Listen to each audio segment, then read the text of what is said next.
Hi guys, आप लोग कैसे हैं। मैं मोहम्मद मिकाइल अंसारी और आप लोगों का मेरे इस यूट्यूब चैनल स्टडी मित्र मिकाइल में वेलकम है। दोस्तों, जैसा कि हम लोगों ने शुरू किया है how to translate into English, जो कि ट्रांसलेशन की बहुत अच्छी बुक है जो हमें हिंदी से इंग्लिश में ट्रांसलेट करने सिखाता है। और ये दोस्तों आरपी सिन्हा के द्वारा लिखा गया। इसके फर्स्ट चैप्टर को हम लोगों ने कंप्लीट कर लिया है और सेकंड चैप्टर में हम लोग देख रहे हैं दोस्तों क्रिया के रूप, जिसे काल बोलते हैं, यानी कि फॉर्म्स ऑफ वर्ब टेंस। तो इस स्ट्रक्चर में या कहिए इस चैप्टर में जितने भी स्ट्रक्चर्स हैं दोस्तों, वो टेंस की ही बातें करते हैं और उसमें नियम से ज़्यादा, रूल से ज़्यादा, कंसेप्ट से ज़्यादा वो ट्रांसलेट करने के लिए सिखाते हैं। और इसका पैटर्न है, अभी तक आप समझ गए होंगे दोस्तों कि सबसे पहले ये हिंदी वाक्य देते हैं, उसके बाद स्ट्रक्चर की बात करते हैं और उसे दोस्तों फिर इंग्लिश में ट्रांसलेट करते हैं। और हम आपके साथ दोस्तों करते ये है कि इसके स्ट्रक्चर को भी समझते हैं और उसमें एक्स्ट्रा यूज होने वाले कंसेप्ट्स को भी हम लोग क्लियर करते हैं। और बस आपको ये करना है दोस्तों कि इस वीडियो को देखना है और साथ साथ में एक्सरसाइज बनाना है। तो इसके लिए दोस्तों आपके पास यह बुक होना बहुत ज़रूरी है। अगर आप इंग्लिश लैंग्वेज के प्रति कॉन्शियस है तो इस बुक को ज़रूर ख़रीद लीजिए और इसके एक्सरसाइज को आप बनाइए। अगर स्ट्रक्चर समझ जाते हैं तो आपको एक्सरसाइज कंप्लीट करने में कोई परेशानी नहीं आना चाहिए। लेकिन दोस्तों वहाँ पर अगर वोकैब से रिलेटेड यानी वर्ड मीनिंग से रिलेटेड कोई भी कंसेप्ट, वर्ड मीनिंग से रिलेटेड कोई भी आपको परेशानी आती है तो आप गूगल में हिंदी या इंग्लिश में टाइप करें उस वर्ड को और उसका आप मीनिंग देख लें दोस्तों। इस तरह से अगर आप एक्सरसाइज को बनाते जाते हैं तो आपके लिए ट्रांसलेशन या क्या कहिए कि इंग्लिश का लिखना, पढ़ना, बोलना, समझना बहुत ही आसान हो जाएगा। और दोस्तों इस चैनल पे अगर नए हैं दोस्तों तो इसे सब्सक्राइब कर दें और इस वीडियो को लाइक ज़रूर करें दोस्तों। तो आइए देखते हैं दोस्तों कि हमारा क्या है। जैसे कि अभी टेंस चल रहा है दोस्तों, उसमें हम लोगों ने आज जो पढ़ रहे हैं वो पास्ट इंडेफिनिट टेंस की बात कर रहे हैं। पास्ट इंडेफिनिट टेंस में होता ये है कि कोई एक्शन या कोई काम कहिए पास्ट में कभी कंप्लीट हो चुका होता है। ठीक है, कंप्लीट एक्शन को बताने के लिए पास्ट इंडेफिनिट टेंस के स्ट्रक्चर को यूज़ किया जाता है, जिसमें कि हम लोगों ने इसके जस्ट पहले देख चुके हैं दोस्तों कि सब्जेक्ट के बाद वर्ब का सेकंड फॉर्म, वो भी हम लोगों ने क्लियर कर लिया और यहाँ भी देखेंगे दोस्तों कि क्या होता है। तो और सब्जेक्ट में दोस्तों ये याद रखें कि यहाँ पे कोई कन्फ्यूजन नहीं है, V2 हमेशा फिक्स रहेगा, चाहे सब्जेक्ट जो भी हो, ऑल सब्जेक्ट के लिए ये V2 फिक्स रहेगा। ठीक है दोस्तों, ये पॉजिटिव सेंटेंस। अब आइए इसके निगेटिव सेंटेंस के लिए हम लोगों को क्या करना होता है कि सब्जेक्ट आता है दोस्तों, और सब्जेक्ट कौन होता है? जो एक्शन को परफॉर्म करता है। इतना समझ लें कि कोई काम को जो करता है वो सब्जेक्ट होता है या उस सेंटेंस में जिसकी बात की जाती है। ठीक है दोस्तों, दूसरी बात कि अगर निगेटिव बनाना रहता है किसी का भी तो यहाँ पर एक कंसेप्ट है दोस्तों, इसे सुन ले कि निगेटिव बनाना रहता है स्पेशली टेंस में, तो दो टेंस के स्ट्रक्चर के छोड़कर सभी को अपना हेल्पिंग वर्ब है और हेल्पिंग वर्ब रहने के बाद हमारा निगेटिव बनाना आसान हो जाता है। क्यों? क्योंकि उस हेल्पिंग वर्ब के जस्ट बाद हम लोग नोट लगा देते हैं।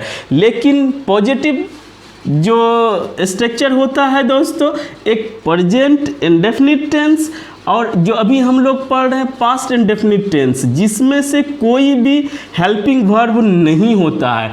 इसीलिए इसका निगेटिव थोड़ा सा मुश्किल या कहिए कि थोड़ा सा पढ़ना ज़रूरी हो जाता है। और यहाँ पर सब्जेक्ट के बाद नोट डायरेक्ट न लगा के उसके साथ डिड को इंट्रोड्यूस किया जाता है दोस्तों।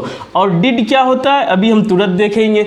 और उसके बाद एक और दोस्तों कि ये V1 V2 के जगह V1 को यूज कर लिया जाता है और ऑब्जेक्ट या अदर वर्ड्स ऑप्शनल है। तो ठीक है दोस्तों, इस तरह से ये स्ट्रक्चर हुआ। अब आइए दोस्तों देखते हैं कि डिड क्यों यूज किया जाता है और उससे क्या फ़र्क पड़ता है। तो सबसे पहले देखते हैं दोस्तों कि डिड क्या होता है। जैसे कि वर्ब फॉर्म या पैटर्न, तो आप जानते हैं दोस्तों, हम बहुत बार कर चुके हैं कि वर्ब का जो फर्स्ट फॉर्म ऐसे नाम दिया गया है 5 V1 V2 V3 V4 V5 और इसे दोस्तों रिफरेंस वर्ब या बेस फॉर्म बोलते हैं, base form of the verb. ठीक है, और इसी के हेल्प से दोस्तों हम लोग इसे समझते हैं, इसे समझते हैं, इसे और इसे। जहाँ तक बात है प्रेजेंट इंडेफिनिट टेंस में दोस्तों हम लोगों ने देखा कि वहाँ पर V1 को यूज किया जाता है और V5 को। ठीक है, और V5 इजी है दोस्तों, V1 में S या ES जोड़ के थोड़ा सा ट्रिक है उसको बना लेते हैं। और V4 भी बनाना आसान है दोस्तों, V1 + ing। और ये दोनों को हम लोगों ने पहले देख चुके हैं प्रेजेंट परफेक्ट टेंस में कि वहाँ पे कैसे V2 और V3 किस पैटर्न पे बनता है दोस्तों। ठीक है, तो यहाँ पर जैसे कि हम लोग डू लेते हैं तो डू हमारा दो तरह का काम करता है, एक मेन वर्ब के तरह और एक हेल्पिंग वर्ब के तरह। तो मेन वर्ब में दोस्तों डू का हिंदी मीनिंग होता है कोई काम, कोई एक्शन करना। जैसे कि किसी को पूछते हैं व्हाट आर यू डूइंग, यानी कि आप क्या कर रहे हो। अगर वो बोलता है आई एम डूइंग समथिंग, मैं कुछ कर रहा हूँ, या उसका जवाब देता है I am speaking, I am eating, तो डू मतलब करना, वो सभी फॉर्म में जाता है एज ए मेन वर्ब।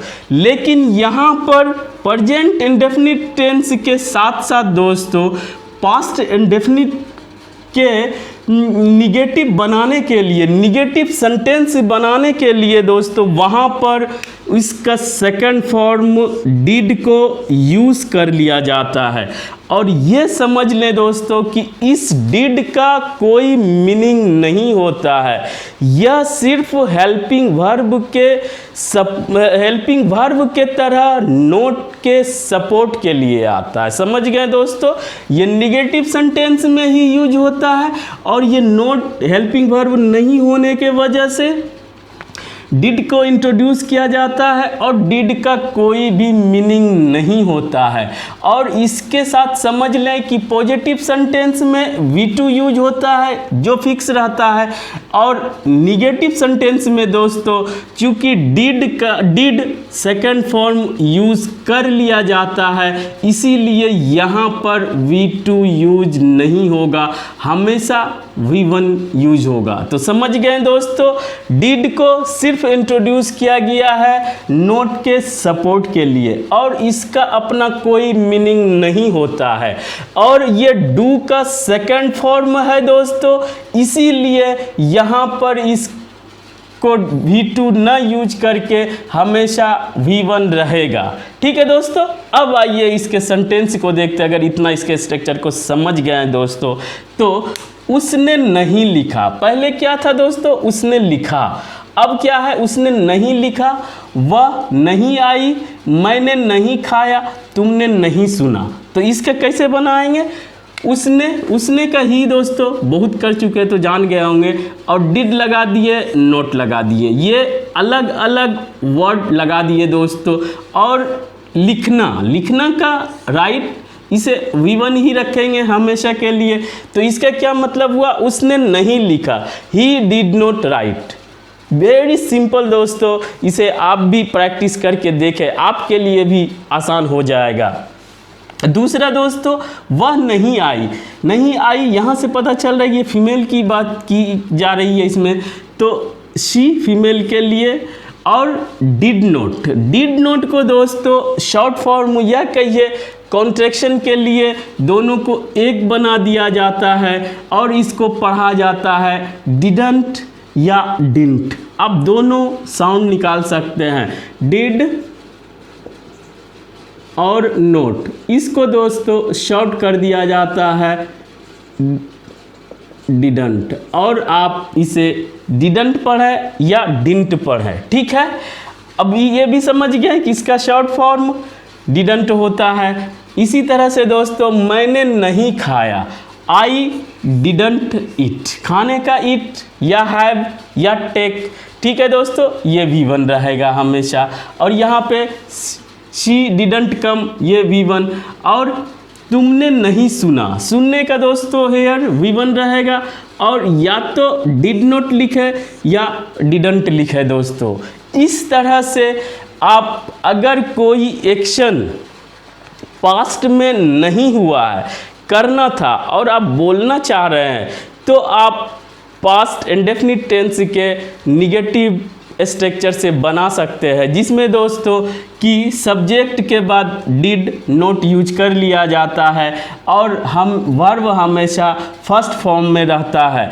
और ये समझे दोस्तों कि डू अगर मेन वर्ब के रूप में रहेगा तो do, did, done, doing, does होता है दोस्तों, और हेल्पिंग वर्ब के रूप में इसे यूज कर लिया जाता है नोट के सपोर्ट के लिए। और ये दोस्तों डिड एक जगह और यूज किया जाता है इंट्रोगेटिव सेंटेंस में। इसका अगर इंट्रोगेटिव आप पढ़े होंगे दोस्तों तो आप देखे होंगे कि कोई भी सेंटेंस का इंट्रोगेटिव बनाने के लिए सब्जेक्ट के पहले हेल्पिंग वर्ब को रखा जाता है, चाहे वो यस नो क्वेश्चन हो, चाहे WH क्वेश्चन हो, ठीक है दोस्तों। और अगर जहाँ हेल्पिंग वर्ब नहीं है, जैसे कि इस टेंस को हेल्पिंग वर्ब नहीं है, तो सब्जेक्ट के पहले डिड को रखा जाता है दोस्तों। उसे इसकी बात आगे करेंगे। आज बस इतना ही दोस्तों। अगर यह वीडियो आपको अच्छा लगा हो और आप इससे कुछ सीखे हो तो प्लीज़ इसे लाइक करें, सब्सक्राइब करें और अपने दोस्तों के बीच शेयर ज़रूर करें दोस्तों। Thanks for watching.